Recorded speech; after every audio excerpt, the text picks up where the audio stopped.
예, 지금부터 토론 진행하겠습니다. 일단 오늘 참석해 주신 패널 분들을 소개를 해드리겠습니다. 김영희 한겨레 문화부 선임 기자님, 그리고 위재천 KBS 디지털 뉴스일부 팀장님, 최미랑 경향신문 뉴콘텐츠팀 기자님, 한성희 SBS 사회부 시민사회팀 기자님, 네 분 나와주셨습니다. 네, 토론을 진행할 때는 편의상 그냥 다른 직책 생략하고 저는 기자라고 통일해서 호명을 하도록 하겠습니다.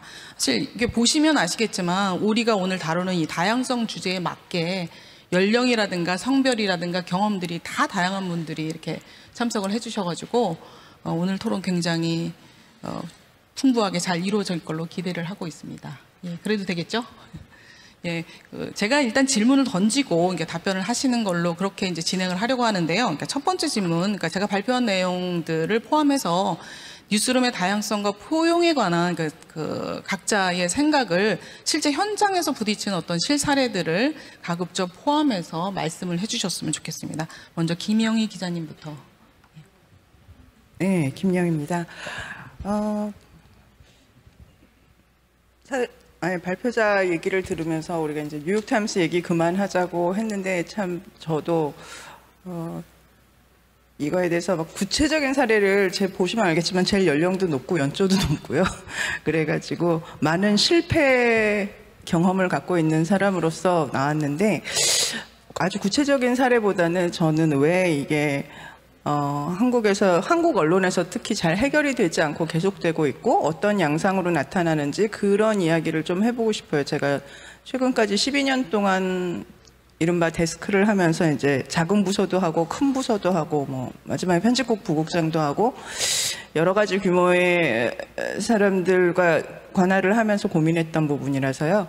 물론 아까 이정 발표자께서 말씀하셨듯이 이 문제는 아주 오래된 미래죠. 특히 성별 문제로 하면 제가 입사했을 때 선배들이 제 손을 붙들고 꼭 너는 문화부 같은 데 관심 있다는 얘기 하면 안 된다. 여자 선배들이 그랬어요. 제가 그때 93년 입사했을 때 5년 만에 들어온 여성 취재기자였거든요.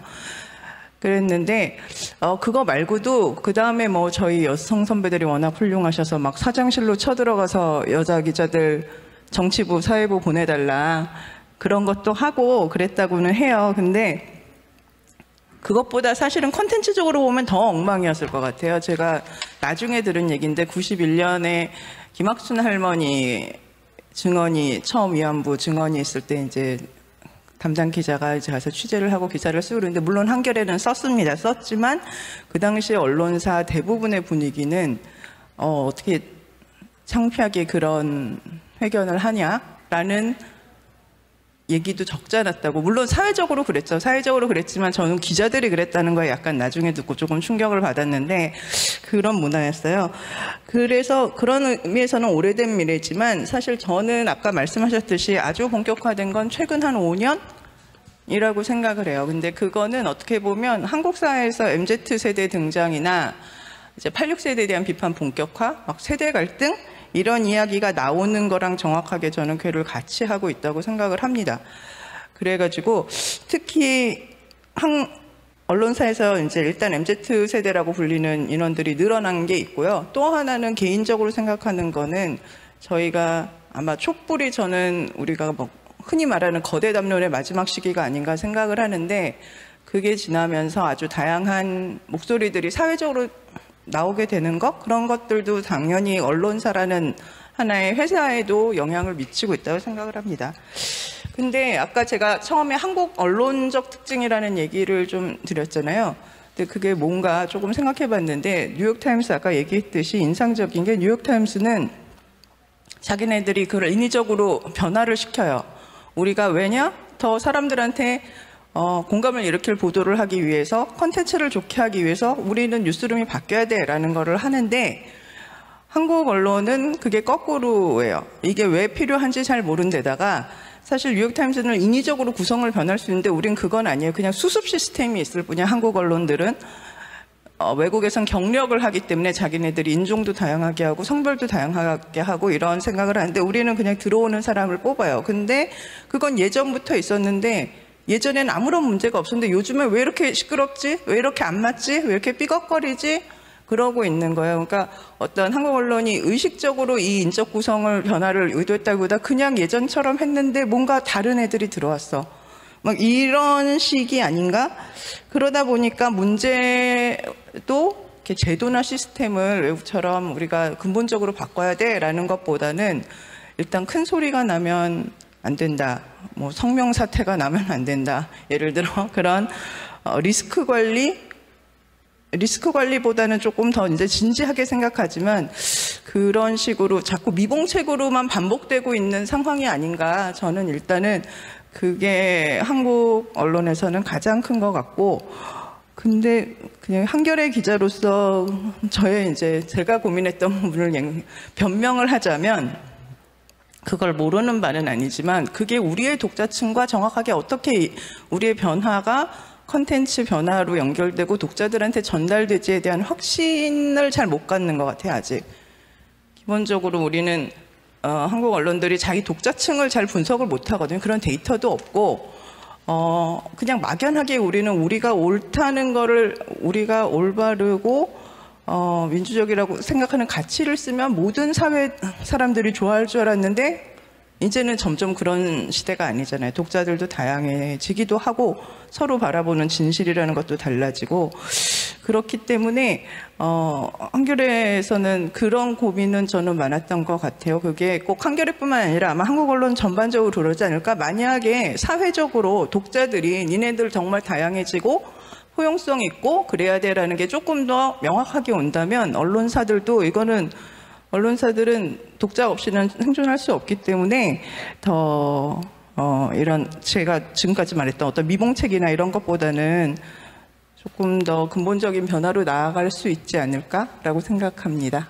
예, 이 정도로 말씀드릴게요. 예, 다음 여기서 가장 그 연차가 낮으시죠? 한성인 기자님 말씀해 주세요. 예, 앞에서 저한테 너무 선배들이셔가지고요. 지금 자리가 사실 그렇게 편하지는 못하고, 다만 제가 저 연차이다 보니까 제가 말씀드리기 전에 좀 기본 인적 사항을 좀 말씀드리고 시작을 하면, 저는 올해로 만 3년 차 정도 됐고요. 2018년에 입사를 했고 지금 한국 나이로 우리 나이로 30살입니다. 이런 배경들 가지고 좀 들어주시면 감사할 것 같은데요. 먼저 제가 이 준비를 하면서 되게 여러 언론사에 되게 제 연차 또래의 한 5년 차 안팎이 되는 여러 기자들의 현장 이야기를 좀 많이 들어봤어요. 그랬더니 좀 공통적으로 나오는 부분, 오늘 주제와도 좀 결합이 되는 부분인데, 우리 지금 편집국이나 보도국의 인적 구성이 과연 다양한가라는 질문에 그렇다고 대답할 수 없을 것 같습니다. 저는 여러 가지 이유가 있는데, 먼저 첫 번째, 출신 대학들이 비슷하죠. 좋은 대학을 나온 친구들을 선호하는 경향이 좀 있고, 지원자 자체도 우선 몇 개 대학에서 나오는 그런 좀 경향이 있다고 합니다. 그런 부분이 있어서 그런지 실제로 제 주변에 지금 저 같은 경우는 사회부 사건팀, 시민사회팀에서 일을 하고 있는데, 이 또래 기자들 뭐 회식 자리나 이렇게 가서 이야기를 들어보면요, 이야기들이 비슷해요. 나오는 주제들도 비슷하고 주장들도 좀 비슷합니다. 그 부분들, 그리고 출신 대학뿐만 아니고요. 두 번째로 지금 이 부분이 좀, 그러니까 젠더라는 부분, 아까 그 선배께서 많이 말씀을 주셨는데, 젠더라는 부분도 남성, 여성 말고 요즘 트랜스젠더도 있죠. 근데 트랜스젠더 기자는 없습니다. 이 부분, 그러니까 트랜스젠더 이 부분이 사실 많은 언론사들이 사실 다루지 않는 그런 부분인 것 같아요. 근데 있는 걸 없다고 할 수 없는 거죠. 이게 아까 그 선배께서 말씀해 주신 부분들 중에서 다양한 인적 구성이 이루어져야, 구성원이 다양해야 다양한 주장을 할 수 있고, 이게 우리 사회에 더 이렇게 기여할 수 있는 게 아닌가라는 측면에서 봤을 때 좀 구성이 좀 단순하게 돼 있다는 부분들. 또 한 가지 예로 들어보면 문신, 요즘 얘기를 많이 하죠. 근데 문신한 기자 저는 주변에서 본 적이 없어요. 뭐 실제로 문신한 기자들이 본인이 뭐 문신했다 얘기를 안 하겠죠. 요즘 뭐 이 논란이 많습니다. 뭐 이 문신 행위에 대해서 좀 법적인 뭐 논쟁은 있지만, 이런 부분들 한 가지 뭐 문신뿐만 아니죠. 그 염색만 해도요. 제가 처음에 입사를 했을 때 경찰서 이제 기자실에서 염색을 한 기자를 봤어요. 이렇게 노란색으로 염색을 한 선배를 보고 되게 놀라웠습니다. 이게 제가 주변에 얘기를 했더니 굉장히 다들 놀라워하더라고요. 근데 제가 아까 말씀드렸다시피 저는 몇 살이라고요? 저는 30살이고요. 그때는 20대 후반이었죠. 20대 중반에서 후반에 넘어갈 때였는데 지금 염색을 한 사람을 보고 아, 저 사람 대단하다, 신기하다고 생각을 하게 되는 그런 문화. 그러니까 다양성이 존중받지 못하는 그런 현실. 이런 거에 대해서 우리가 좀 돌아볼 필요가 있지 않나라는 생각이 들고 이게 저 같은 경우는 대학에서 경영학을 전공해가지고요. 특히 인사관리 쪽, HR 쪽으로 보면은 구글 같은 경우는 벌써 한 10여 년 전부터 다이버시티 리포트라고 해서 다양성 보고서라는 걸 냅니다. 거기 보면은 뭐 인종부터 해서 성별, 그리고 이런 어떤 성적 정체성뿐만 아니라 좀 다양한 그런 배경을 가진 그런 구성을 하는 게 실제로 그 기업의 financial outperformance라고 하는, 그러니까 그 경제적인 이익에도 도움이 된다는 게 어느 정도 입증이 됐기 때문에 지금 구글뿐만 아니라 대부분의 우리가 알고 있는 외국의 그런 잘하고 있는 기업들에서는 이런 다이버시티 리포트를 내거든요. 근데 우리 상황을 보면 그게 일반 사기업뿐만 아니라 우리 언론사에서도 좀 적용이 되는 부분이 아닌가 하는 생각이 드는데, 그런 차원에서 봤을 때 지금 방금 선배께서 말씀해 주신 뉴욕타임즈나 이런 어떤 해외 언론과 비교를 해봤을 때 우리나라의 이런 단순한 구성, 그러니까 특정 이제 몇 개 대학을 나온 이런 생각이 비슷한 사람들이 또 비슷한 주제를 취급을 하죠. 아침에 조간 뉴스를 보면요, 저 같은 경우는 이제 일이다 보니 9개 아침 조간과 그리고 석간 나오는 신문사, 그러니까 그 주요 언론사라고 칭하는 곳들을 우선적으로 다 이제 보는데, 사회면을 보면 내용들이 다 비슷비슷합니다. 그러니까 사회면 톱 같은 경우는 조금씩 다를 수 있어도 똑같은 사건을 뭐 좀 다루는 경향이 있고, 이렇게 비슷한 사건들, 비슷한 내용들을 다루는 게 과연 우리나라 국민들에게 그리고 우리나라의 발전을 위해서 도움이 되냐의 질문을 했을 때 저는 좀 고개가 갸우뚱해져요. 그러니까 뭐 가령 뭐 아까 말씀드렸던 젠더의 부분에서 매년 서울시청 앞에서 뭐 퀴어 퍼레이드 논의가 있죠. 근데 그 퀴어 퍼레이드에 대해서 지면에서 다루는 곳 저는 제가 기억하기로 한겨레 정도였던 것 같거든요. 근데 이런 어떤 논의들, 그러니까 주제 자체가 벌써 이런 어떤 젠더 성 정체성 같은 거 경우에 이제 피하게 되는 그런 부분이 있다 보니 그런 어떤 인적 구성을 뽑는 거에 있어서는 더욱 인색해진 게 아닌가라는 생각이 들고요. 저도 지금 그 후배 기자들을 교육을 몇 년째 하고 있는데, 신입 기자가 들어오면 다양한 친구들이 들어오지 않습니다. 그러니까 이 친구들 보면 되게 그냥 누가 봐도 정말 훌륭한 친구들, 좋은 대학이 아니더라도 정말 뭐랄까요, 정말 바르게 잘 자라서 공부 많이 하고 똑똑하고 성실한 친구들을 뽑죠. 왜냐하면 언론사들이 보통 보면 한 해에 뽑는 인원이 한 자릿수밖에 안 되다 보니 아무래도 엄선된 인재들이 오는데, 이 친구들 중에서 좀 그런 경향도 있는 것 같아요. 이 친구들이 성격은 좀 다를 수 있죠. 그리고 성향이 다를 수 있고, 아까 제가 말씀드렸다시피 염색하고 문신한 친구들이 섞여 있을 수 있어요. 근데 신입 기자 교육을 받을 때 좀 그런 자유분방한 생각을 가진 기자들이 이탈하는 걸 저는 주변에서 많이 봤습니다.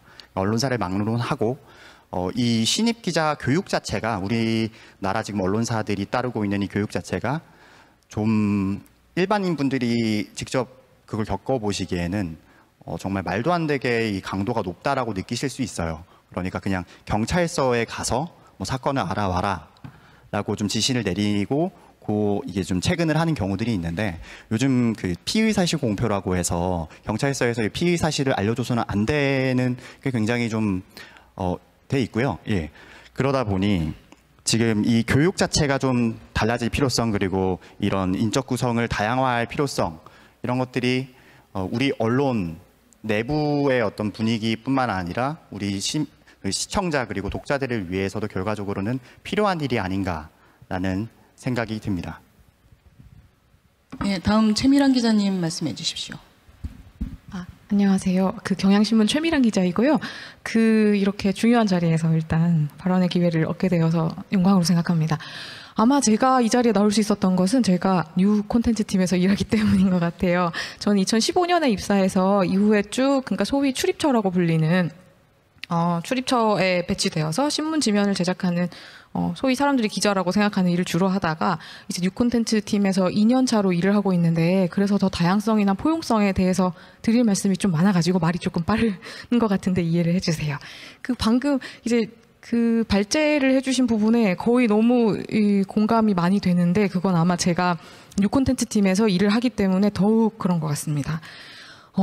일단 저희 팀은 이제 신문사가요. 워낙 또 방송사는 또 조금 다른 환경이 있으실 수 있는데요. 신문사가 신문 제작을 하는데 굉장히 많은 에너지를 쏟습니다. 아시다시피 조판을 하던 시절에 내려오던 전통이 있다 보니까 거기에 들어가는 공력을 좀 줄여서 독자, 시청자, 이용자 여러분들한테 좀 부응하는 새로운 콘텐츠를 만들기 위해서 지면 제작을 안 하고 그 외의 모든 일들을 하는 부서에 제가 있어요. 그렇다 보니까 포용성의 문제가 아까 미래가 없다 이렇게 표현하셨는데, 그게 생존의 문제라는 것을 누구보다 저는 잘 이해합니다. 함께 일하는 사람들이 개발자, 디자이너, PD 등등인데요. 이분들이 소위 언론사에서는 비주류예요. 그래서 이분들 목소리가 사실 커지기가 상당히 어렵습니다. 또 앞에서 다들 말씀해 주신 그런 모종의 엘리트주의 같은 것이 언론에 만연하기 때문에. 그런데 제가 좀 적나라하게 얘기를 해보면 뉴 콘텐츠 팀에 와서 일을 하려고 해보니까요. 저 나름으로는 제가 기자고 한국 사회를 읽는 통찰이 좋아서 내가 브레인이다 생각할 수 있는데요. 사실 아무리 좋은 브레인도 기자는 손발이 전혀 없습니다. 예를 들어서 웹에 뭔가를 구현하고자 하면 디자이너 분들이나 영상을 하시는 분들이나 이런 전문성을 가진 분들하고 소통을 해야 되는데, 기자 혼자만 갖다 놓으면 사실 취재를 하고 기사 쓰는 것밖에 하지 못해요. 문제는 예전에는 그렇게도 좋았습니다만 지금 이용자들의 요구가 너무너무 높아지고 있기 때문에 빨리 그 부분을 축적하기 위해서는 다양성이라고 말하기도 민망하고요. 이건 그분들을 위해서 소위 기업들이 요즘에 ESG를 신용으로 한다. 그건 신용만 하는 거다 하는데 그게 아니고 정말 언론사한테 사활이 걸린 문제가 저는 여기 있다고 솔직히 생각합니다. 약간 적나라하게 말씀을 더 드려볼게요. 이런 겁니다. 기자들이 처음에는 출입처에서 기사만 쓰다가 실제로 이 뉴미디어 환경에 와보면 우리가 주류가 아니라는 걸 깨달아요. 유튜브 너무 강력하고 유튜버들이 사실은 논의를 다 이끌고 있구나 하는 이제 조금 그러니까 현실을 이렇게 자각하는 모먼트가 오게 됩니다. 그렇게 되면 이제 어떻게든 PD들이 너무 필요해요. 근데 그냥 영상을 하시는 분이 아니라 저널리스트의 마인드를 가진 PD가 필요해요. 그런데 여러분 요즘에 업황이 어디가 좋은지 어느 회사가 잘 나가는지 보려면 어떤 지표를 봐야 된다고 생각하세요? 대답은 제가 개발자가 어디로 가는지를 봐야 됩니다. 개발자들은 절대 언론사에 안 옵니다. 그리고 개발자들의 사회에서 이미 언론사는 가면 안 되는 곳으로 인식이 돼 있어요. 이게 아주 중요한 지표라고 저는 생각이 들고요. 기자들이 기사를 잘 쓴다고 이제 독자들이 봐주는 게 아니기 때문에 어떻게 나아갈지에 대한 연구가 많이 필요한데, 저희 회사의 경우에도 이 필요성을 미리 아는 기자들이 매우 중요합니다. 왜냐하면 기자가 주류이기 때문에 이걸 아는 기자들이 계속해서 소통하고 목소리를 내면서 이분들을 포용하고 갈 수 있는, 시혜적 포용이 아니라 함께 일할 수 있는 환경을 만들어야 한다고 얘기를 하는데, 저희가 PD를 채용해달라, 늘려달라고 계속 얘기를 하면 그 윗분들이 이해를 못 하십니다. 왜냐하면 그걸 약간 시혜적으로 생각하시는 것 같아요. 그 PD분들이 이 회사에서 비주류적이니까 좀 잘 돌봐줘야 된다는 뜻이냐 이렇게 얘기를 하시는데, 저희는 그게 아니고 저희와 함께 일할 PD가 너무너무 필요합니다. 너무 절실합니다라는 건데 그 메시지가 잘 전달이 안 되어서 굉장히 좀 어려운 경우가 있었어요. 그래서 사실 제 또래의 기자들은 언론의 미래가 어둡다고 하지만 경향신문에서는 거의 퇴사를 제가 들어오거나 한 일이 없습니다. 근데 PD들은 줄퇴사를 합니다. 왜인지 좀 생각을 해봐야 되고요. 올 초에 이제 퇴사한 아주 일을 잘하고 저널리스트 마인드가 좋던 PD분이 퇴사를 하면서 그냥 교육업체에 간다 이렇게 얘기를 하셨어요. 그래서 그런 줄 알고 말렸지만 잡을 수가 없어서 보냈는데 알고 보니 그분 하이브로 갔습니다. 그러니까 이렇게 업황이 너무 다르고 콘텐츠 제작을 하는 사람들이 오기에 여기가 매력적인 곳이 못 되면 우리는 점점 더 도태되는 겁니다. 그래서 저는 이 면에서 그 다양성의 면을 소위 우리가 취재기자, 뭐 저희 회사는 취재기자, 사진기자, 편집기자, 기자 붙은 사람들 외에 다른 사람들의 직군에 대한 논의가 그래도 최근 몇 년 활발히 진행이 되었고 거기서 조금 진전이 있었던 것이 그나마 저는 희망이라고 생각하고 이 사례는 추후 궁금하시면 조금 다시 얘기를 드릴게요. 예, 이런 자리가 아니면 사실 듣기 어려운 그런 현장 속에서의 깊은 고민들을 잘 들었습니다. 그러면 이제는 유재천 기자께서 중간 간부로서의 고민들이 아마 섞일 것 같은데요. 예, 말씀해 주십시오. 네, 저희 KBS 유재천 기자이고요. 말씀해 주신 것처럼 이제 18년 차입니다. 그래서 중간 관리자 또는 기자 연차로 쳐도 한 중간쯤 되는 조직 내에서 그런 위치에 있고요. 이정 선배께서 그 발표하신 내용을 보면서 저기에 있는 A 방송사가 혹시 우리 아닌가? 뭐 이러면서 약간 좀 걱정도 하고 이랬었는데, 말씀하신 것처럼 그 뉴스룸 내 민주주의라는 게 굉장히 낯선 주제이기도 하고 많이 다뤄지지 않은 주제인데, 이런 주제로 얘기할 수 있는 자리가 있고 또 초대해 주셔서 굉장히 영광이고 감사하게 생각합니다. 제가 방금 그 이희정 선배라고 얘기했는데요. 우리가 흔히 언론사 또 뉴스룸에 대해서 갖고 있는 여러 가지 양가적인 그런 풍경 중에 하나가 이 선배 호칭이 아닌가. 저희는 들어오면 뭐 10년 차든 20년 차든 또는 뭐 팀장이든 부장이든 국장이든 그냥 선배 이렇게 부릅니다. 또는 뭐 보직을 좀 우대해야 된다 이러면 그냥 님자를 빼고 뭐 부장, 국장 그건 아니지 않아요? 뭐 이런 것들이 실제로도 있고 뭐 영화나 드라마에서도 많이 나와서 언론계에서는 그렇게 호칭을 자유롭게 하고 얘기를 자유롭게 할 수 있는 수평적인 소통 문화가 있는 것 아닌가 라는 오해를 많이 하시죠. 그리고 실제 안에서도 그렇고요. 그래서 생각을 해봤습니다. 왜 뉴스룸에 민주주의가 이야기돼야 되고 필요할까라는 것에 대해서 이 세션을 요청받았을 때부터 생각을 해봤는데요.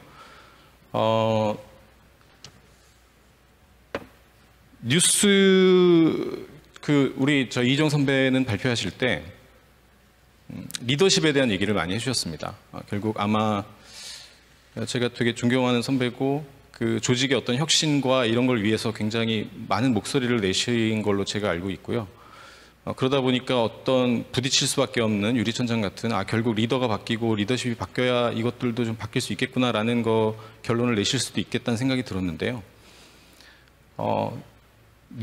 왜 뉴스룸인가 제가 생각을 해봤거든요. 왜 뉴스팀 또는 뉴스센터라고 하지 않고 뉴스룸이라고 할까? 특히 한국 사회에 그 룸 문화가 많지 않습니까? 방이라고도 하죠. 예를 들어 노래방 같은 경우에 거기를 와서 노래를 부르는 사람들은 굉장히 많습니다. 그런데 노래를 부르고 가겠죠. 룸이라는 것은 사실 어떤 공간이라는 것을 말하는 거고, 그럼 결국 뉴스팀이 아니고 뉴스센터가 아니고 뉴스룸인 이유는 뉴스는 계속해서 나아가고 사람들은 잠깐 점유할 뿐이고 지나간다. 그러면 결국은 뉴스룸 내의 민주주의 문제는 사람의 문제이기도 하지만 어떤 사람이 와서 뉴스를 전달할지 모르는 상황에서는 결국 시스템을 조금씩 바꾸고 개선해야 되지 않을까. 그래서 뉴스룸이라고 부르지 않을까. 이제 저 혼자 그렇게 뇌피셜이죠. 생각을 해봤습니다. 그래서 뉴스룸 내에 그럼 민주주의는 그럼 왜 필요한가? 아까 얘기했지만 사람이 아니고 시스템이 중요하다고 얘기를 했는데요.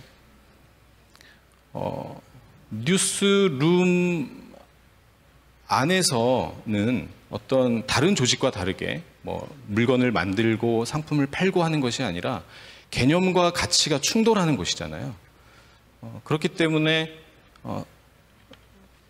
민주주의라는 게 필요하다는 생각이 들고요. 아까 뉴스룸이라고 얘기를 했는데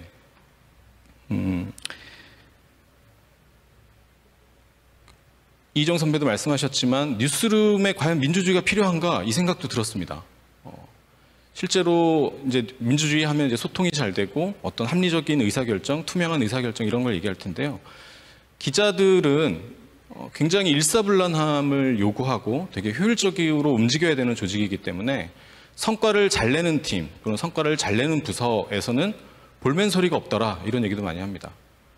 거기는 좀 다소 독선적이거나 또는 이렇더라도 불만을 제기하는 곳이 없다. 꼭 언론사에 그렇게 민주주의라는 것이 있어야 하냐 이런 이야기도 실제 일부에서 저희가 듣기도 했고요.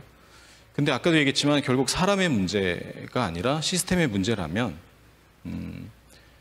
어떤 사람이 오더라도 그 민주주의 시스템이 잘 작동하기 위한 그런 논의나 이런 것들이 시작이 돼야 되겠다. 특히 저희가 언론사에 있다 보면 뭐 바깥에 있는 사회에 있는 뭐 노동 현실, 또 민주주의의 현실, 소통의 부재 이런 것들을 많이 지적하고 얘기하고 하지만 결국 내부의 그런 돋보기나 칼을 들여다대면 굉장히 부끄러운 것이 사실이다. 몇 년 전이었습니다. 몇 년 전에 이제 한참 그 사회가 뭐 대통령이 물러나고 사회가 시끄러웠을 때 그때 굉장히 이제 많은 의견 소통과 이런 것이 있었겠죠. 그때 저희 당시 국장께서 무슨 얘기를 하셨냐면 후배들의 많은 그 질타 속에 내 뉴스를 한 번도 그렇게 만들어 본 적이 없다라고 말씀을 하시더라고요. 내 뉴스라고 얘기를 하셨어요. 그게 주는 어떤 그 충격은 후배들 사이에서도 굉장히 컸는데요. 결국 내가 누군가의 뉴스를 위해서 지금까지 일을 해왔던 것인가? 라는 생각도 들었고요. 제가 이제 여러 가지 그 사례를 얘기하면서 뉴스룸 내 민주주의에 대해서 얘기를 하자라고 말씀을 하셔서 몇 가지 풍경들을 말씀드리는데요. 그리고 또 이런 것도 있습니다. 과연 의사결정을 누가 하는가? 뉴스라는 것은 결국 어떤 정해진 시간 안에 정해진 룸으로 나가게 돼 있고요. 그때 의사결정은 누가 하느냐? 다 아시겠지만 50대 서울에 사는 중년 남성들이 의사결정을 합니다. 그 재밌는 얘기가 건축 우리 왜 그 집들이 다 비슷비슷하잖아요. 아파트들이고 다 뭐 3베이, 4베이에 방 3개, 화장실 2개, 뭐 84제곱미터의 국민 평수죠. 근데 그런 것들이 왜 이렇게 찍어내듯이 나올까? 뉴스처럼 뉴스도 찍어내듯이 다 비슷하잖아요, 방송사들이. 근데 결국 보니까 건설사에서 그래서 조금 바꿔봤대요. 이거 지금 이렇게 나오는 3베이, 4베이 말고 약간 주방을 좀 이쪽으로 옮기고 이런 개선되고 좀 다양한 그런 그 설계도를 가지고 일반 우리 시민들에게 투표를 붙였더니 예전에 우리가 흔히 보던 그런 설계도와 바뀐 설계도의 그 표가 의외로 59대 41 정도가 나왔답니다. 그러니까 굉장히 그거에 대한 니즈가 크고 이쪽이 어떻게 보면 이제 블루 오션이죠. 근데 결국은 그 의사를 결정하는 것은 건설사 상무들이었고 그래서 결국 59에 늘 하던 그런 아파트를 만들었다 이런 얘기를 들었습니다. 그들 입장에서는 당연히 짧은 시간 안에 내가 그런 리스크를 질 수 없다 이런 생각도 있었을 것이고요. 결국은 뭐 뉴스도 마찬가지인데요. 편집회의에서 이루어지는 일들과 이런 것들이 전혀 외부로 잘 밝혀지지 않고 얘기되지 않고 심지어 기자들이 내 아이템이 들어가는지 안 들어가는지 또는 내 아이템 앞뒤로 어떤 이야기가 있는지 이런 걸 볼 수가 없습니다. 큐시트는 관리자 이상급만 볼 수 있게 물론 보완이 필요해서 그런 것도 있지만요. 뭐 그런 모습들 얼마 전에 비근한 예로 노태우 전 대통령이라고 할 것인가 아니면 노태우 씨라고 할 것인가 우리 한국 사회에서 호칭 문제는 굉장히 크잖아요. 제가 이희정 선배라고 얘기하는 것처럼. 근데 그런 굉장히 중요하고 어떻게 보면 메시지가 있는 그런 호칭 문제가 구성원들은 잘 모른 채로 위에서 정해져서 그냥 나가게 됐고 그것이 어떤 사회에서 일부 논의와 논란이 있었을 때 그것에 대해서 질문하고 하는데도 답은 없고 그러니까 누가 어떻게 왜 결정했는지도 잘 모르지만 결정되고 나서 그거에 대해서 합리적이고 상식적인 근거나 얘기가 없는 아주 그 비근한 예고요. 범죄 피의자의 그 진술을 얼마나 우리가 신빙성 있게 받아들일 수 있는가라는 그런 논의가 얼마 전에 있었는데요. 가뭄에 콩나듯이 나는 그 논의인데 그것에서도 서로 간의 생채기만 나고 결국은 그거를 뉴스가 나가도록 결정을 한 사람은 뭐 그 국장이나 주간급이겠죠. 에 대한 대답을 원하는 쪽으로 갔는데 결국은 이렇다 하게 딱 뚜렷한 답은 없었습니다. 그러니까 그런 걸 보면 결국 사내에서 있는 이런 투명하지 못한 뉴스룸 내에서의 그런 민주주의가 정말 중요하고 시급한 문제가 아닐까 이런 생각이 들고요. 지금 이정 선배께서 계속 쳐다보신 거 보니까 시간이 없는 것 같습니다. 그래서 남은 얘기는 더 나중에 하도록 하고요. 이 정도에 마치겠습니다. 예, 그 준비 모임을 할 때는 뭐 별로 할 말이 없는데요라고 하시더니 진짜 이렇게 마이크를 쥐어드리니까 너무 많은 얘기, 이 얘기만으로 2박 3일 컨퍼런스를 열어도 될 것 같습니다. 아쉽지만 다음 질문으로 넘어갈게요. 한국 언론의 현실이 굉장히 열악한 거는 맞지만 다행스럽게도 여기 나오신 패널분들의 소속사는 그래도 다양한 노력들을 굉장히 꾸준히 해오고 있는 곳들이거든요. 그래서 각자 좀 그 회사에서 최근에 시도하고 있는 어떤 제도나 그런 노력들의 내용이나 성과, 한계 같은 것들을 짧고 굵게 말씀해 주시기 바랍니다. 한성희 기자님부터. 예, 제가 다양성과 포용성이라는 주제에 대해서 되게 제 연차에 있는 되게 여러 언론사의 기자들을 만나서 이야기를 들어보고 전화 통화를 해봤는데 그 친구들이 좀 가장 부러워하는, 제가 지금 소속돼 있는 SBS의 제도 장치가 하나 있어요. 저희는 편집 회의를 내용을 다 공개를 합니다. 그러니까 편집 회의라는 게 뭐냐면 그때 오늘 우리가 가령 지면 같은 경우에 신문 지면에 어떤 기사를 넣을 것인지가 될 거고, 방송국 같은 경우에 우리 큐시트 지금 순서를 어떻게 할 거고 어떤 아이템을 넣고 뺄지를 결정하는 그 부장급, 통상 이제 부장급 이상의 선배 기자들이 모여서 하루에 두 번 정도 통상 하는 것 같고요. 언론사에 따라서 뭐 3번을 하는 것도 있고 그런 것 같습니다. 근데 그 내용들을 SBS 같은 경우는 공개를 하거든요. 근데 그 공개를 하는 게 그냥 간추려서 요약만 해서 나오는 게 아니라 발화자까지, 그러니까 누가 이야기한 건지, 그리고 그 내용이 상세한 워딩으로 공개가 됩니다. 그러니까 어떤 가령 이제 사회부장과 정치부장 여러 부장들이 있죠. 그 부장들이 논의가 어감까지, 그러니까 그 어떤 표현을 써서 이거 아이템을 넣었고 뺐는지에 대해서 알 수 있게끔 그 내용을 이제 보통 통상한 회의가 끝난 뒤 한 30분에서 1시간 사이에 이제 업로드를 하고 전체 공개를 하거든요. 이게 어떤 건지, 그리고 이게 왜 그렇게 많은 기자들이 부러워하는 건지 말씀드리면, 이런 곳이 제가 알기로는 거의 없습니다. 지금 언론사 중에서 편집회의의 내용이 이렇게 투명하게 공개가 되는 곳, 발화자까지 그리고 어감까지 살려서 공개가 되는 곳이 거의 없고, 이게 어떤 식으로 그 저연차 기자, 저같이 이제 현장 일선을 뛰는 기자들에게 영향이 되냐면, 자주 있는 일은 아닙니다만 그런 경우가 종종 왕왕 있어요. 그런 신문사 편집국에서 판 마감이라는 게 있습니다. 이제 신문을 찍어내야 되니까요. 그 판 마감을 하고 이제 어떤 아이템을 넣고 뺄 때 충분한 설명을 하기가 시간이 부족할 때가 있어요. 데스크가 전화를 현장 기자에게 해서 어떤 거 준비해 라고 할 때, 너무 촉박할 때는 야, 너 일단 그거 써 라고 전화를 하면요, 저희가 영화를 보다가도 나와서 혹은 술자리에 있다가도 나와서 노트북을 켜고 자리에 그냥 주저앉아서 써야 되는 경우가 생깁니다. 근데 이런 경우들이 생겼을 때 이 기사가 왜 들어갔고 내가 써놓은 기사가 왜 빠졌는지를 모르게 되면요, 그리고 이 경험들이 축적이 되면 내가 지금 하고 있는 일에 대해서 주인의식을 좀 잃게 되는 그런 경험들을 하고 있다고 합니다. 이런 부분에서 그 정보의 비대칭성을 소화하는 부분, 그리고 저연차 기자들, 현장 기자들에게 이런 어떤 주인의식을 주는 그런 차원에서라도 편집회의가 좀 마땅히 공개되는 게 좋지 않겠느냐라는 제 주장이 아니고요, 제가 만난 그리고 통화한 많은 기자들이 주장을 전해드립니다. 네. 예, 저 제도는 제가 현업에 있을 때 열심히 취재해가지고 제 소속사에도 좀 도입을 하고 싶었는데 실패했어서 더 귀담아 듣게 됩니다. 그 다음에는 최미란 기자님. 이 얘기를 하기 전에 맞아. 아까 한 기자님께서 그 퀴어 퍼레이드 보도 얘기를 해주셨는데요. 경향신문에서도 관련 보도를 많이 하고 있습니다. 저도 관련 기사를 많이 썼고요. 말씀드리려 하는 것은요, 여러 시도가 이제 이뤄지는 가운데 저희 회사는 이제 경향신문은 지난 7월 1일에 디지털 중심의 개편을 한 차례 단행했는데, 그러면서 앞서 한겨레에서 먼저 도입을 하신 그 젠더 데스크가 신설이 되었고요. 이 자리는 그러니까 이전에 소통 데스크가 있었는데 소통 및 젠더 데스크로 해서 지금은 장은교 기자가 맡고 있습니다. 잠시 이 데스크를 맡으면서 장은교 젠더 데스크가 했던 말을 보면 의도는 사회적 약자에 대한 보도와 관련해서 조직 내 소통을 하는 역할이다 하면서 누구도 차별받고 소외되지 않는 를 만들자 하는 게 너무 필요한 일이라서 도입을 했다. 이렇게 얘기를 하고 있고요.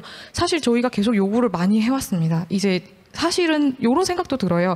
젠더 데스크가 있는 건 너무 필요하고 너무 좋습니다. 근데 이게 단순히 데스크가 있는 걸로 끝나면 안 되고, 사실은 우리에게는 젠더 렌즈를 가진 사회부장, 정치부장, 경제부장, 문화부장이 다 필요합니다. 그러니까 결국에는 이 렌즈를 장착한 사람들이 데스크가 될 수 있도록, 물론 지금 젠더 데스크의 역할이 교육을 하는 부분도 포함이 되어 있는데 그렇게 가야 된다고 생각을 하고 있고 기대를 하고 있는 바입니다. 왜냐하면 이 젠더 관련 문제가 최근에 굉장히 많이 불거졌기 때문에 조직 내에서도 굉장히 토론이 많습니다. 물론 그 장이 이렇게 자주 열려지지는 않지만 서로 궁금하고 소통을 할 부분들이 많기 때문에 이런 장이 조금 더 마련되면 좋겠다. 그리고 힘을 쓰고 계신다. 이런 거 말씀드리고요. 이건 새로운 거는 아닌데 이런 얘기도 드려봅니다. 저희 경향신문에는 제가 구성원으로서 굉장히 자랑스럽게 생각하는 독립언론실천위원회라는 게 있는데요. 어떤 자리냐면 이제 각 부서마다 위원이 있어서 회의가 열릴 때가 되면 그 해당 기간 중에 나왔던 모든 보도에 대한 의견을 수렴합니다. 그러니까 저연차 기자들도 굉장히 신랄하게 사실 의견을 내요. 왜 경제일면에 그런 기사가 들어왔죠?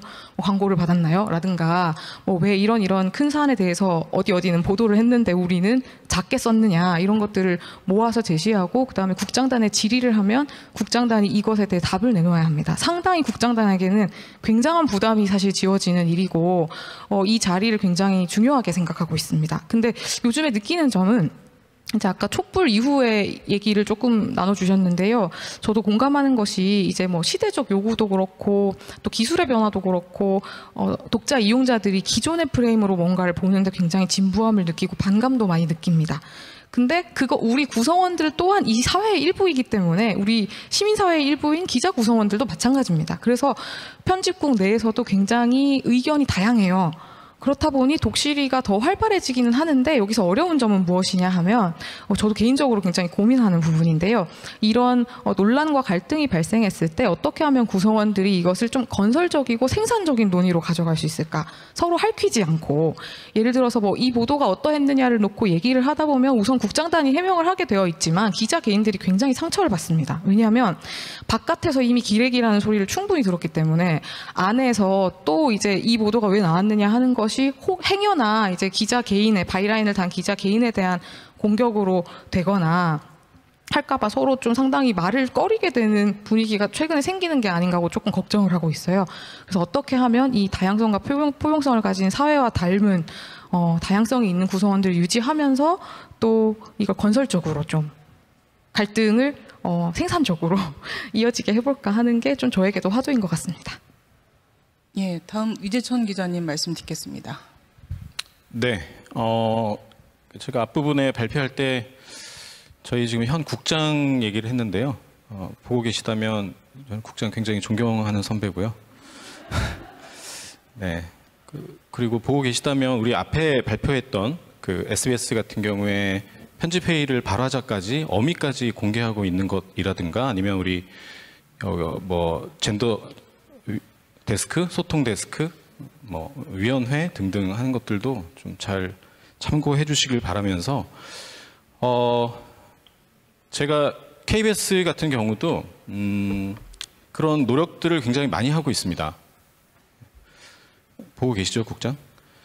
저희 같은 경우에는 기자협회장이 사실상 어떻게 보면 그러니까 직능단체잖아요. 사실 기자협회의 어떤 친목도모나 이런 것들을 하기 위한 단체이고 회사에서 어떤 공식적인 그걸 주진 않는 단체인데요. 저희는 기자협회장이 그 중간 이하 기수들의 어떤 기자들의 생각이나 의견 이런 것들을 계속해서 퍼나르고 전달하고 중간에서 가교 역할을 하고 있습니다. 그래서 실제로 저희 오전 편집회의에는 이제 기자협회장이 참석을 해서 기자들의 의견, 그리고 어제 나간 9시 뉴스 또는 뉴스의 결이나 어떤 것에 대해서 계속해서 의견을 개진하고 간부급들의 대답을 들어서 또 그거를 퍼나르고요. 그리고 뭐 발화자와 어미까지는 아니지만 어쨌든 거기서 있었던 내용들을 계속해서 공개는 하고 있습니다. 짧은 메모 형식으로요. 그렇게는 하고 있지만 이제 한계도 같이 짚어주시라고 말씀을 하셨기 때문에 굳이 얘기를 하자면 기자협회장이라는 건 사실 이제 그런 일을 하라고 있는 거 모르겠습니다. 기자협회장이라는 게 어떤 일을 해야 된다라고 명시되지는 않았지만 조금 더 세분화하고 좀 할 필요는 있겠다는 생각이 듭니다. 뭐 기자협회장이 물론 기자협회원들의, 그러니까 기자들의, 편기자들의 생각을 모아서 이건 도저히 안 되겠다 싶으면 저희가 국장급들이 뭐 어떨 때는 본부장까지 나오게 해서 의견을 개진하고 얘기할 수 있는 공정방송위원회 같은 개최권이나 이런 것들도 있고요. 있지만 아까 앞에서도 얘기를 들었는데요. 이게 이제 한시적일 수밖에 없다. 그러니까 기자협회장이 어떤 사람이 되느냐, 또는 그 기자협회장이 얼마나 그런 사내 소통과 이런 것에 대한 열의가 있느냐 없느냐에 따라서 또 기복이 있을 수 있고요. 제가 늘 얘기하지만 뉴스룸이잖아요. 거기에 사람에게 의존할 수는 없고 이걸 시스템화하는 그런 작업이 필요한데 기자협회장이 하고 있는 그런 역할들을 좀 세분화하고 뭐 젠더 데스크든 소통 데스크든 또 뭐 이런 그런 기타 등등 또는 위원회라든가 이런 식으로 시스템화해가지고 좀 더 레귤러하고 좀 상시적으로 이루어질 수 있도록 어떤 사람이 기자협회장이 되더라도 그것에 이렇게 어떤 뭐랄까요? 그게 없도록 시스템화하는 것이 가장 더 중요하겠다 이런 생각이 듭니다. 그리고 한마디 더 붙이자면 마음이 급하시겠지만 선배가 다양성이라는 면에서 저도 그걸 믿습니다. 인적 구성의 다양성이 지적 다양성을 가져올 수 있다라는 것에 대해서 저도 믿고요. 그래서 KBS 같은 경우에는 굉장히 그 전문직 또는 여러 가지 사람들을 뽑으려고 많이 애를 쓰고 있고요. 지금 사실 알고 보면 아까 뭐 얘기했지만 3040 거의 문과 출신의 기자들이 많습니다. 이과가 별로 없고요. 물론 있지만 많이 없고 뭐 어떤 유학파라든가 외국에서 오래 생활한 기자라든가 아니면 뭐 탈북 또는 중국 동포 뭐 여러 가지 그런 구성원들이 필요한데요. 어쨌든 KBS는 그런 것뿐만 아니라 의학 전문 기자라든가 뭐 법조 전문 기자라든가 이런 사람들을 외부에서 많이 들여오려고 하고 또 내부에서도 많이 길러내는 노력을 하고 있고요. 마지막으로 한 가지 더 얘기하자면 그렇게 시스템화되고 좀 뭔가 열린 생각을 한다면 나중에 편집회의를 지금은 뭐 발화자와 어미를 내부에 공개하는 정도가 되겠지만 가디언처럼 외부에 편집회의 내용과 그날의 아이템과 기자까지 공개하는 그 수준까지 가거나 아니면 미국의 사이언스처럼 아예 편집회의에 기자가 아닌 외부 인사를 참석시키는 그런 방향까지도 갈 수 있었으면 좋겠다는 생각 덧붙여서 드리겠습니다. 예, 말씀만 들어도 가슴이 뛰는 내용들이 많이 있습니다. 예, 마지막으로 김영희 기자님 말씀 듣겠습니다. 예, 앞에서 많이들 얘기를 해주셔서요. 한겨레는 사실은 제도적 노력 굉장히 많습니다. 뭐 언론계 분들은 잘 아시겠지만 늘 뭐 만드는 거는 많습니다. 젠더 데스크, 소통 데스크, 레드위원회 실험도 있었고 지금은 소통은 아니지만 책무위원회나 이런 설치에 대해서 언론계에서 관심이 많은데 그게 잘 안 되니까 여러 가지를 해보는 게 아닌가 싶긴 하지만 끝없이 해보려고 한다는 게 그래도 저희 한겨레 아닐까라는 생각을 합니다. 아까 젠더 데스크, 소통 데스크 얘기하셨겠지만 이전에도 있었는데 제 기억에 가장 사내에서 우리가 정말 다른 세대들이 모였구나라고 이렇게 이런 얘기들을 막 나온 게 평창올림픽이었던 것 같아요. 평창올림픽 단일팀 논란 때 저는 그때 사실 논설위원이었는데 선배들은 어떻게 이런 얘기들을 할 수 있지만 후배들을 이해를 못하는 거예요. 사회에서 이런 것들이 나오고 우리는 정당하게 다 다뤄야 된다라고 생각을 하지만 한겨레가 이제까지 해온 전통 논조나 그리고 이거는 그런 식의 프레임으로 바라볼 문제가 아니다라는 생각도 있어요. 어쨌든 제 기억에는 그것 때문에 꼭 설치한 건지 모르겠지만 그 다음 국장이 들어오면서 소통 데스크를 정식으로 국장단과 같이 앉도록 이렇게 배치를 하고 소통 데스크가 10년차 이하들을 이제 레드팀이라고 해서 10년차 이하들을 묶어내서 그 대표들한테 이야기를 듣는 구조를 만들었는데요.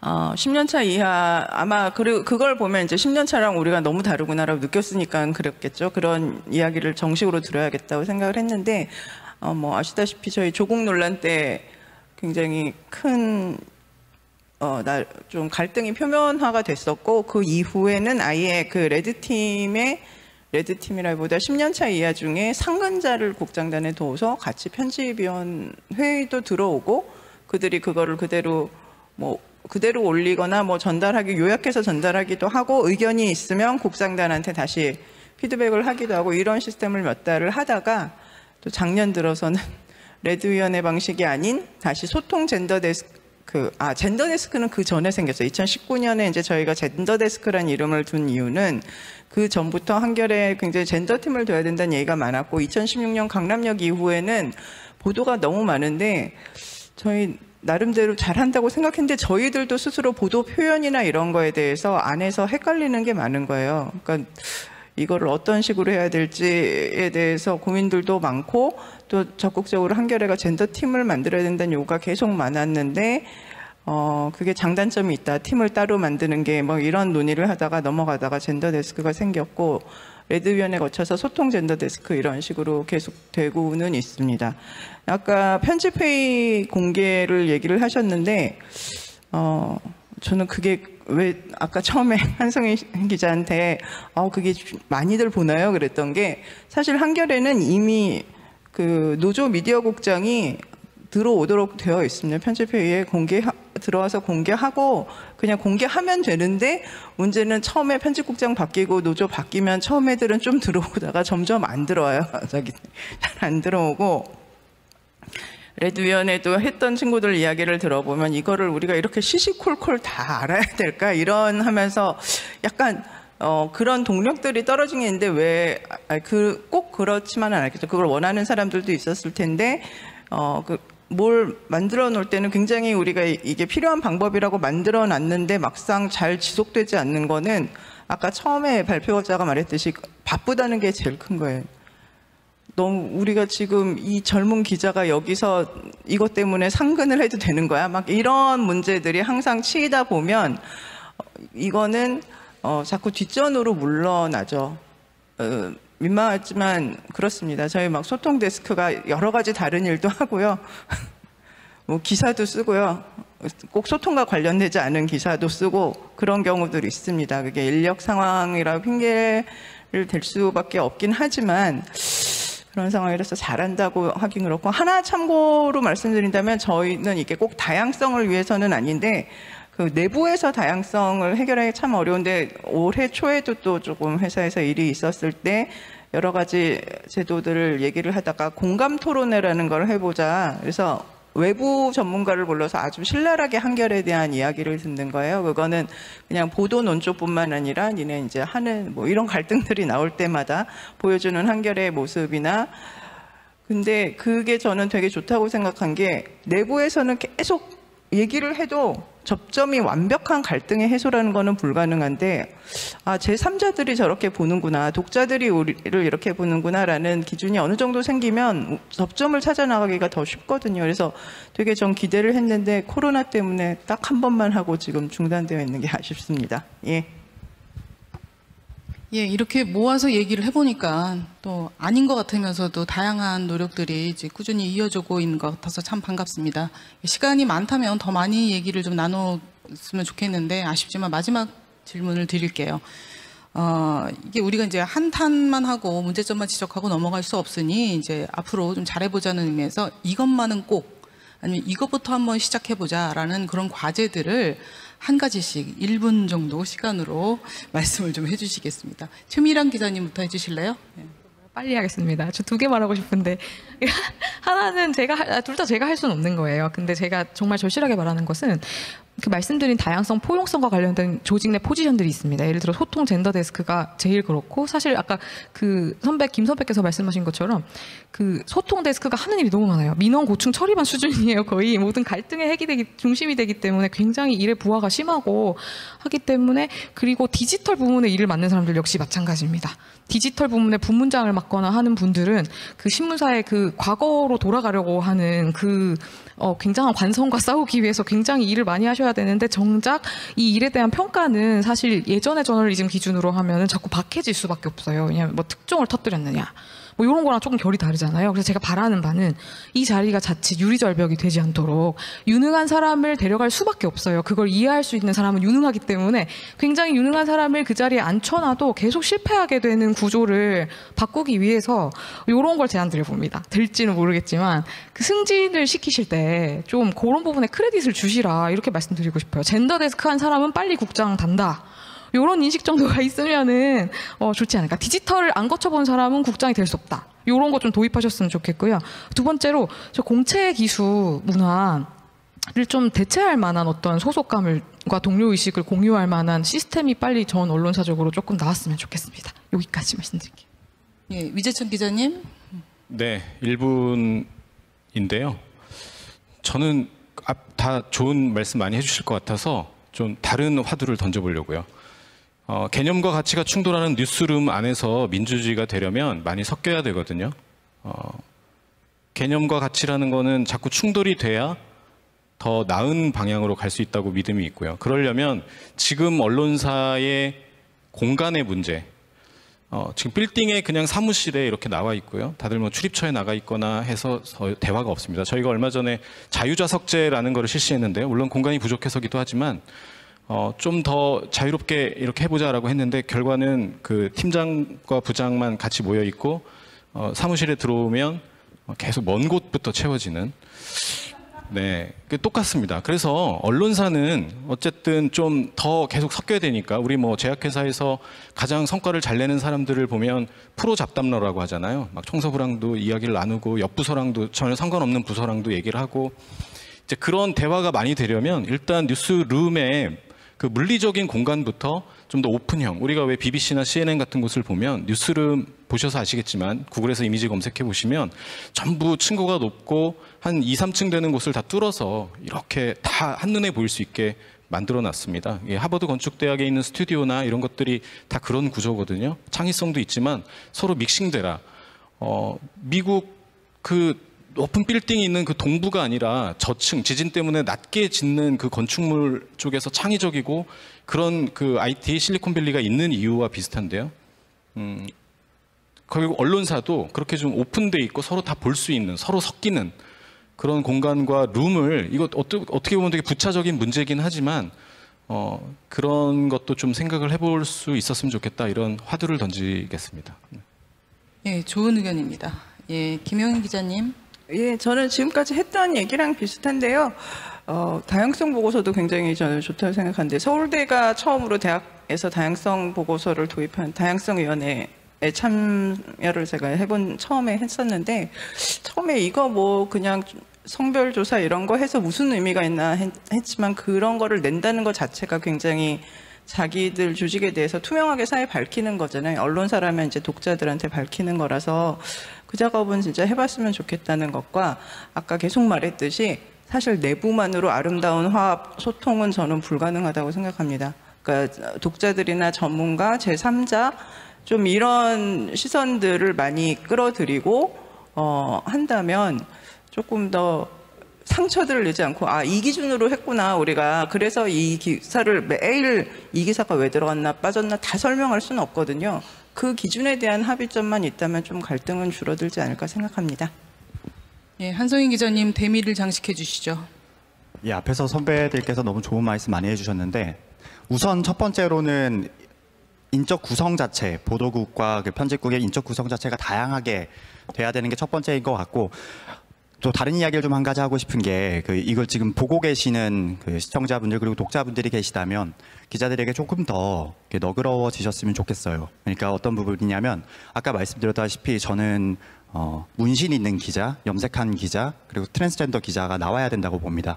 그런 사람들이 있어야 또 다양한 각계각층의 목소리가 전해지는 거 아닐까 하는 생각이 들고요. 그거를 그런 문화가 생기기 위해서는 물론 저희 내부적인 어떤 그런 인식의 전환이 필요하겠지만 그보다 이제 시청자 독자분들이 보시기에 너무 기자라는 그 이미지 자체를 기존에 가지고 오셨던 어떤 그런 정형화된 그런 거에서 조금 더 나아가는 게 결과적으로는 더 나은, 그러니까 좀 되게 다양한 시각의 다양한 좋은 기사들이 나오게 되는 하나의 계기가 되지 않을까 싶어서 그 부분 하나 마지막으로 당부드렸습니다. 감사합니다. 예, 이것으로서 20분의 발표와 50분의 토론 시간이 좀 오버했는데요. 예, 마치도록 하고 다음 바로 이어서 Q&A 시간으로 들어가도록 하겠습니다. 이번 세션에는 사실 이게 언론사 내부의 문제로 생각할 수 있음에도 불구하고 많은 시민 갤러리 분이 참여를 해주셨습니다. 그리고 이분들이 미리 이 궁금하신 점들을 저희에게 보내주셨는데요. 시간이 많다면 다 좀 답변을 드리고 싶지만 시간 관계상 두 분만 선정을 해가지고 질문을 받도록 할게요. 예, 갤러리 분들 안녕하세요. 참석해 주셔서 고맙습니다. 이창민님, 그 다음에 하예진님 두 분 질문을 받도록 할 텐데요. 먼저 이창민님부터 질문해 주십시오. 네, 안녕하세요. 이창민이라고 합니다. 위재천 패널님, 국장님 자꾸 부르시는 게 너무 인상적이었는데요. 제 질문 시작할게요. 언론사의 구시대적인 조직이랑 선후배 문화가 여전하다는 그런 얘기 듣긴 들었는데 정말 이 정도일 줄은 몰랐습니다. 여기서 다시 한번 원론적인 질문을 던져서 마감을 해보려고 합니다. 조직의 생태 자체가 왜 아직도 이렇게 여전히 유지되고 어떻게 하면 조직이 시민을 위한 집단으로 변할 수 있을까요? 영국도 미국도 분명히 시니어 문화, 존경하는 문화가 분명히 있지만 여전히 선배 기자들 필요 이상의 거들먹거림 지성인이라고 목에 핏대만 세우는 그런 안타까움이 많아서 그저 일반 시민으로서 여전히 어디서 희망을 찾아야 될지 정확히 잘 모르겠습니다. 누구라도 좀 희망 섞인 대답 조금만 더 부탁드립니다. 예, 첫 질문부터 굉장히 센 펀치가 날라왔습니다. 이미 시민 갤러리분께서 호명을 하셨으니까 위재천 기자님께서 좀 방어를 해주시기 바랍니다. 네, 약간 마스크도 좀 쓰고 계시고 제가 잘 못 들었는데, 그러니까 언론사의 조직 문화가 왜 이렇게 경직돼 있느냐, 뭐 이런 말씀으로 들으면 될까요?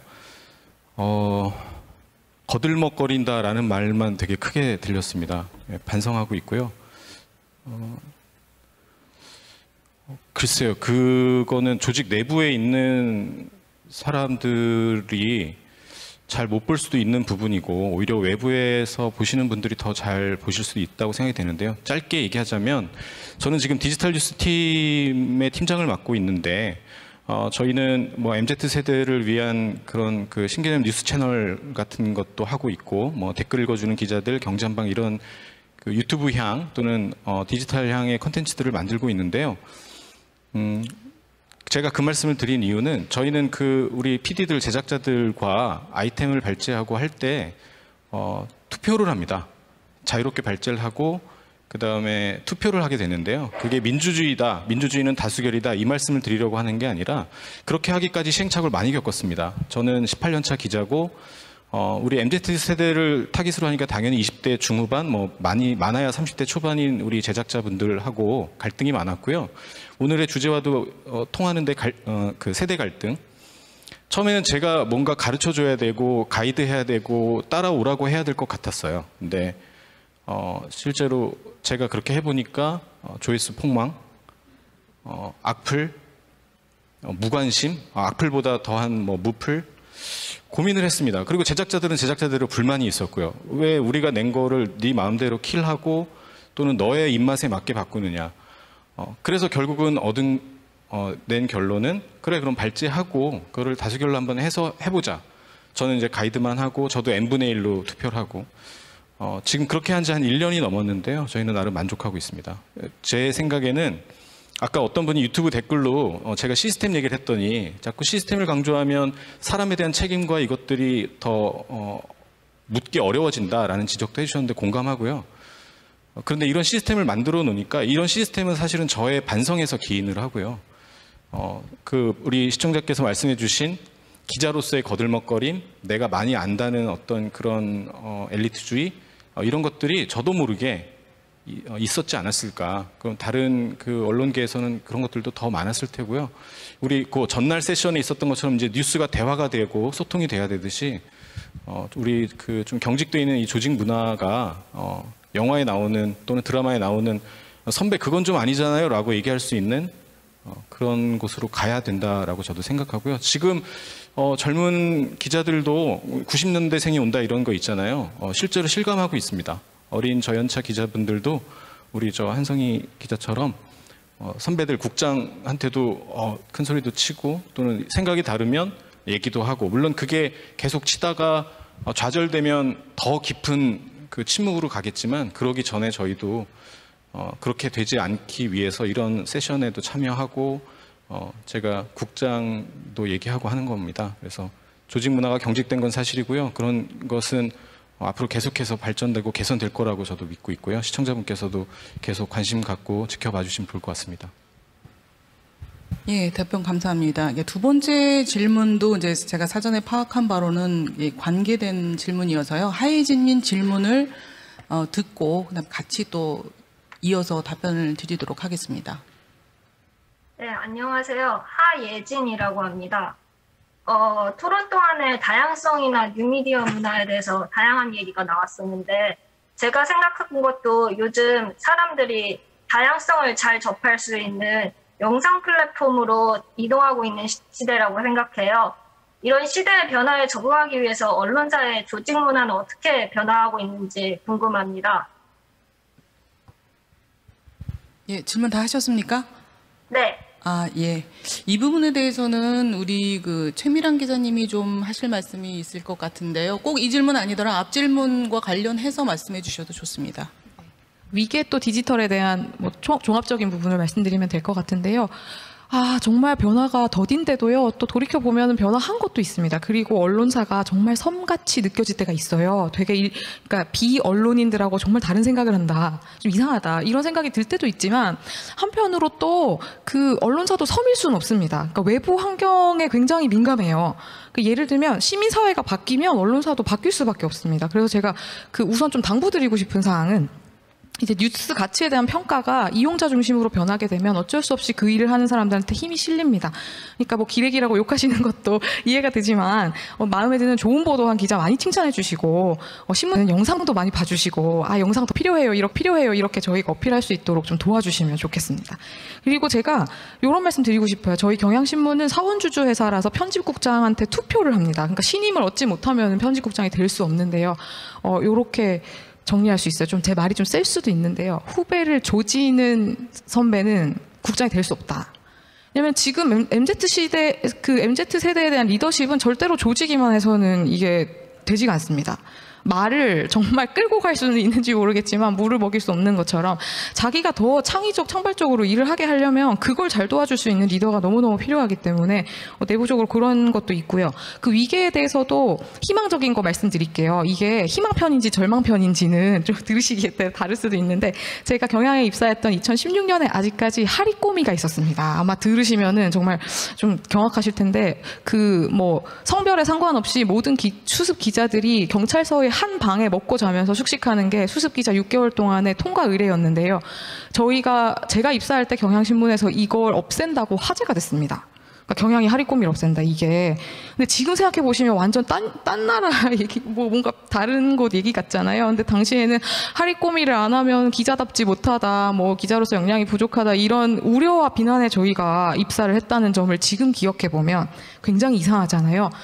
요만큼 5년 정도 오고 나니 이런 것들이 정말 먼 옛날 같이 느껴진다라는 게 그래도 변화를 좀 표상하는 게 아닌가 하고, 더욱더 이제 코로나나 주 52시간 제도로 또 이런 비합리적인 부분들이 조금씩 사라지고 있으니까 좋은 기사 많이 밀어주시고 기자들 많이 응원해 주시면 좋겠습니다. 예, 한성희 기자님도 하실 말씀이 있을 것 같습니다. 예, 아까 질문 주셨던 분 성함이 어떻게 되시죠? 앞에 분이요? 예, 방금요. 학생. 하예진 님. 예, 하예진 양 질문 저도 근데 두 가지가 있는데 먼저 말씀드렸다시피 아까 그 하예진 양이 아마 이용하는 그 채널들이 있을 거예요. 뭐 인스타그램이 있을 수도 있고 SNS 그 소셜 미디어 뭐 틱톡이 있을 수 있고 있는데 저는 그 부분에서는 좀 기능이 다른 게 아닌가라는 생각이 좀 들고요. 제가 최근에 되게 좀 비극적인 사건이었습니다만 유튜브를 운영하던 그 VJ가 이제 뭐 스토킹을 당하다가 좀 안타까운 사건을 당하는 일이 있었어요. 그거를 이제 기획으로 이제 준비를 하면서 어떻게 좀 개선을 시킬 수 있을까를 알아보기 위해서 되게 유명 VJ 분들 몇 분에게 인터뷰 요청을 했다가 소위 까였거든요. 근데 그 내용을 취재를 하면서 좀 느낀 바가 있어요. 근데 그 한 분이 말씀하시기를 팔로워가 한 100만 명이 넘는 분이었는데 내가 편집국장이고 보도국장인데 뭐하러 너희 매체에 나가서 내가 마이크를 드냐고 하시더라고요. 너무 맞는 이야기고요. 저는 그렇게 생각해요. 그러니까 그 분은 본인의 마이크를 쥐고 있는 거죠. 그리고 이 지금 하예진 양 같은 경우는 아마 TV를 보는 시간보다 온라인으로 뭐 유튜브를 보거나 뭐 인스타그램이나 틱톡을 하는 시간이 더 많지 않을까 감히 저는 생각을 합니다. 물론 공부를 더 하시겠죠. 하고 싶은 이야기는 이 기능이 좀 다른 게 아닌가. 지금 저희 기성 언론들 그러니까 주요 매체라고 부르는 이 언론들이 하는 역할은 그 지금 그런 채널에서 작동되고 있는 어떤 부분과는 좀 다르게 저희는 사실 전달과 어떤 정보 전달 그리고 숨겨져 있는 그런 여러 가지 각계각층의 목소리를 전하는 게 저희의 사명이자 업무라고 생각이 들고 그리고 두 번째로 위계에 대한 부분 앞에서 선배께서 말씀을 또 해주셔서 저는 좀 다른 차원의 이야기를 한다면 정말 요즘 그 표현이 그런 말 있잖아요. 사람 바이 사람이다, 뭐 케이스 바이 케이스다 이런 얘기하다 하는데 이 위계도 저는 제가 아직 3년차밖에 안 된 저연차로서 제 주변 이야기들을 많이 듣잖아요. 언론사를 막론하고 들어보면 요즘에는 좀 많이 다릅니다. 그러니까 요즘엔요 생각하시는 것보다는 저희가 가령 위에서 너 이거 기사 써서 내라고 했을 때 네 알겠습니다라고 그냥 순응하고 쓰는 기자들이 그렇게 많지 않아요. 제가 알기로는 저만 해도 저희 데스크가 저한테 어떤 기사의 내용을 어떻게 이제 바꿨을 때 제가 선배 이거 아닌데요, 이거 안 되는데요, 이거 이렇게 제가 고치겠습니다라고 해서 건의 아닌 이건 대화죠. 건의가 아니라 하는 편이고 이런 부분에서 필요한 수준의 어떤 대화가 오가다가 어쩔 때 그리고 이건 회사를 막론하고 그 고성이 오가거나 하는 경우들이 있을 수 있고요. 근데 중요한 건 그거 같아요. 이런 그러니까 부분은 회사의 어떤 조직 문화나 그 사람 그러니까 그 데스크나 그 부장 그리고 그 팀의 분위기에 따라서 되게 많이 다를 것 같고 제가 이야기하고 싶은 부분은 다만 이 좀 포용적으로 이제 볼 수 있는 그런 좀 채널 그리고 이 어떤 문제가 있을 때 그거를 이렇게 문제 제기를 할 수 있는 채널이 필요하다고 생각해요. 생각하시는 것보다 언론사의 익명 게시판이 작동하는 곳이 많지 않습니다. 익명 게시판이 그러니까 누가 올렸는지 모르게 의견을 개진하는 그 게시판이 작동하는 곳이 많지 않다고 합니다. 그게 좀 많은 걸 방증한다고 생각이 들고 그런 어떤 소통 창구들이 공개적으로 많이 만들어지고 거기서 좀 대화가 많이 이루어지고 해야 이런 어떤 위계 부분들이 좀 달라지지 않을까라는 생각이 듭니다. 예, 마지막으로 김영희 기자님도 답변을 좀 보태주시기 바랍니다. 예, 그 아까 보직 문화 경직성 얘기를 하셨는데 제가 늙은 사람으로서 굳이 변명을 하자면 보직은 언론사의 보직은 저는 여전히 굉장히 중요한 거라고 생각을 하는 이유가 뭐냐면 게이트키핑이 굉장히 중요하거든요. 언론은 그 게이트키핑이 여러 단계를 최근에 여러 가지 문제된 거를 보면 게이트키핑들이 안 이루어지는 것들이 너무 사내에서 많잖아요. 각 언론에서 이런 게 가짜뉴스 논란까지도 되고 이런 시대에 게이트키핑은 굉장히 중요하고 지금까지 보직들이 그 역할을 해왔던 거죠. 자기는 막 예의가 되는 것처럼 이런 거 들어왔어요 그랬는데 딱 기사 발제 보고 너 이거 빠지지 않았냐 이거 더 체크해 봐야 된다라는 거를 어쨌든 오랜 경험으로 그동안 보직들이 그것들을 해왔던 거예요. 그래서 그 권위도 인정받을 수 있었는데 아까 한 기자님 얘기 들으면서 제가 느꼈던 게 요즘에는 제일 데스크들이 많이 하는 얘기가 기사를 시키려면 다 설명을 해야 된다는 거예요. 이걸 왜 써야 되는지 애들을 설득을 해야 되는 게 너무 어렵다. 옛날 같으면 쓰라 그러면 일단 썼는데 그게 이제 달라져서 저는 보직은 여건이 중요한데 그 하는 소통 방식이나 이게 달라져야 된다. 옛날에는 너무 당연히 그냥 시키면 된다고 생각하는 게 아니라 이게 왜 필요한지에 대해서 이야기를 하고 그러면 문화가 달라지지 않을까라고 생각하고 그런 점에서 저는 마지막으로 지금 위 팀장 같은 이렇게 팀장급, 차장급 기자들이 굉장히 중요하다고 생각을 합니다. 제가 볼 때 이 세대들은 훈련을 받을 때 나는 선배들처럼은 안 할 거야 라고 비판의식을 가지면서도 또 기존의 저널리즘 훈련에 대해서는 굉장히 따르고 그랬던 세대들인데 이 세대들이 지금 차장급 이제 팀장급 이렇게 돼서 위에 선배들한테는 왜 니네는 밑에 애들 못 좋아오냐 이렇게 쪼임을 당하고 밑에서는 또 밑에대로 그러고 있는데 여기서 우리 사회에서도 되게 요즘에 X세대를 주목하는 논의들이 있잖아요. 이게 86세대랑 MZ세대 사이의 세대에 대해서. 그래서 언론사에서도 저는 차장급, 팀장급들이 어떤 역할을 해나가느냐에 따라서 굉장히 앞으로 달라질 여지가 있지 않을까 그런 생각을 해봤습니다. 예, 유튜브 질문까지 받고 싶었는데 이게 점심시간대로 진입하다 보니 아쉽게도 질문이 따로 없었습니다. 기자들 사이에 예전부터 판사는 판결로 말하듯이 기자는 기사로 말한다라는 그런 말들이 있었습니다. 이게 여러 의미를 담고 있긴 하지만 이제 이 말은 좀 떠나보내야 될 것 같습니다. 그러니까 우리 이야기, 우리 조직 이야기, 그래서 어쩌면 좀 못났고 아프고 이 얘기 꺼내면 누군가는 또 상처받지 않을까라고 생각해서 사실 하지 못했던 어려운 이야기들에 아주 조금을 오늘 좀 쏟아놓아 봤는데요. 이것으로 좀 부족한 게 많을 겁니다. 앞으로 더 많은 이야기의 장이 펼쳐지기를 바라고요. 오늘 참석해 주신 패널 분들, 그다음에 시민 갤러리 분들, 유튜브 시청자분께 다 같이 감사드립니다. 고맙습니다.